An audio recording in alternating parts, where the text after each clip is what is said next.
Akka moltani dhaggeeffattoota keenya kun sagantaa keenya haarawaa kan Ijaaf Ijatti jedhudha. Sagantaan kun waan ijaan argineef waan gurraan dhageenye walitti foonee isiniif dabarsina. Ilmi namaa dinqiiwwan hedduu amanamuu hin dandeenye hojjetee yookaan uume zamana hedduudhaaf nama ajaa'ibsiisaa tureera. Sammuun dhala namaa akkamitti waan akkasii hojjeta laata? Lakki kun ta'uu hin danda'u jedhan inni tokko ammoo kanatu ajaa'ibaa waan kanaa olii waa meeqa hojjeta dhalli namaa jedha. Inni amantii gaggeessus dhala namaaf waan baay'ee akka inni qoratee ajaa'iba hojjetu dandeettii isaa natu kenneef jedha Rabbi. Bar kun dalagaa Rabbiiti jedhee barsiisa. Walumaa gala dhalli namaa dinqiiwwan hedduu hojjeteera, hojjechaas jira, hojjechuudhaafis deema.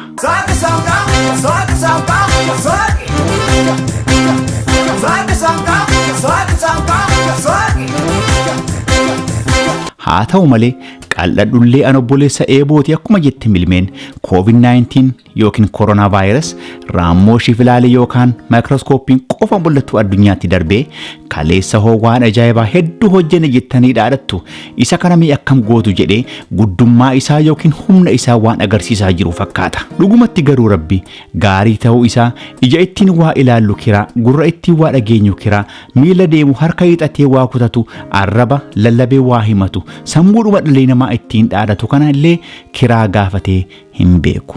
Koronaan sin ajaa'ibiin lafuma amma irra jiraannu kana lafti kun qabeenya kooti natu uumee na jalaa siqaa maradhiin fudhadha otoo nuun jedhe akkam taana laata? Gaarummaan kee garaa laafummaan kee daangaan qabu galata kee yaa Rabbii jechuutu irra caala. Gara ijoo dubbii kootti yoon deebihu koronaa vaayirus yeroo addunyaa walitti xaxee firaa fi aalii walirraa citee manaa gadi bahanii seenuun nama dhibe kana keessatti Muummichi Ministeera Itoophiyaa Dr. Abiy Ahmed halkanuma tokko hirribarraa batattisanii kahanii paartiiwwan mormitoota siyaasaa walitti qabanii sodaachisuu haa ta'uu mariisisuu waan wal makaa wayii ofumaa jalqabanii ofumaaf haasa'anii ofumaaf xumuranii irraa bu'an. Biyyi keenya humna biyya alaa weeraramuuf deemti.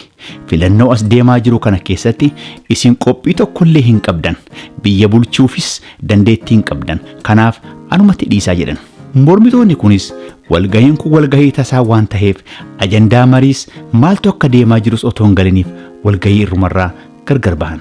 Haa ta'u malee wanti waca kana hunda fide mootummaan naannoo Tigraay filannoo naannoo isaanii dhukkuba koronaaf miti otoo taankii irra saasa gadi nutti roobsee filannoo keenya gaggeessuuf nama tokko hayyaaman gaafanu jechuu isaaniiti. Inni qabu qabatee fincaa'anii jedhan isa kana. Dr. Abiy erga waan kana dhagahee booda akka nama hirriba gaarii rafee hin beeku.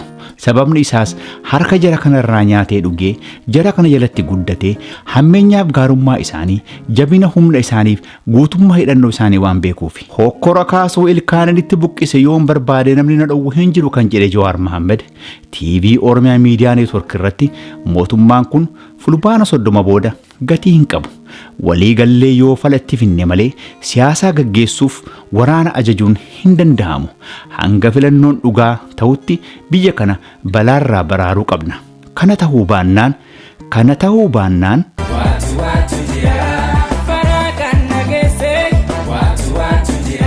jedhee jira. Dr. Abiy dubbiin erga bitaatti galee sunqoo jette maaramoo guyyaa rakkoo shanna waammattee rakkoo banaanna irraanfatte akkuma jettee ilchituun biyya bulchaniif uummata bulchan wajjin otoo wal hin galiin ollaa gaafa rakkoo kan jedhan laalan fagoo waaman dafoo Pireezidant Isaayyaas Afwerqii waammatan.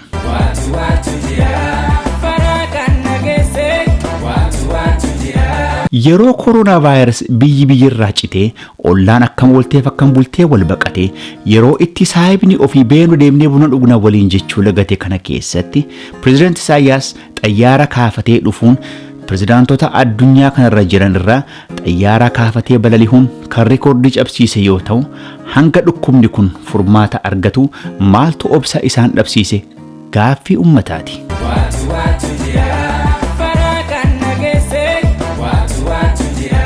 President Isaayyaas dubbii naannoo Tigraayis dubbii giddu galaa kanas wal gargaarree xumura itti goona waan jedhan fakkaata.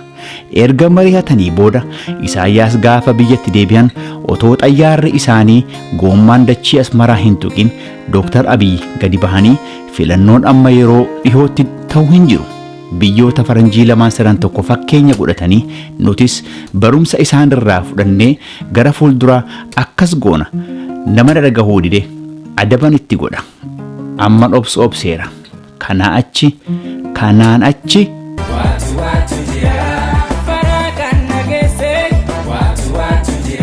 fakkarsuun damma amma bishaan bira gahuutti fardis laftis kunooti. Zaki